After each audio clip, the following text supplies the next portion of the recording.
مع مين عم تحكي بنص الليل؟ شغل 11 بالليل؟ حط موبايلك لنشوف. شغله ما لها طعمه. شغل عم اقول لك شغل. هيك هلا ماشي انا بفجيك. خلاص قومي نامي انت قومي.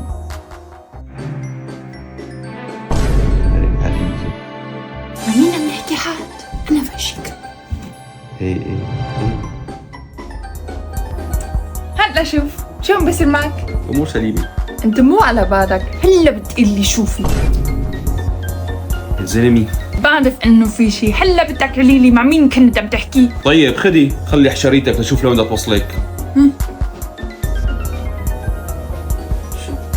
شو هاد؟ حبيبتي كنا انا والصبايا عاملين لك حفله عيد ميلاد مشان حضرة جنابك، وانت ما خليتي فيها لا عيد ميلاد ولا حفله. منيح هيك؟ عن جد؟ يلا بيبي انا كتير اسفة، فكرت انت عم خونك؟ حبيبتي اذا بدي خونك بحبك اكثر من هيك يعني. حبيبي طيب كان لازم تقلي. خلاص حبيبتي ولا يهمك، المره الجاي لا تحشري كثير. طيب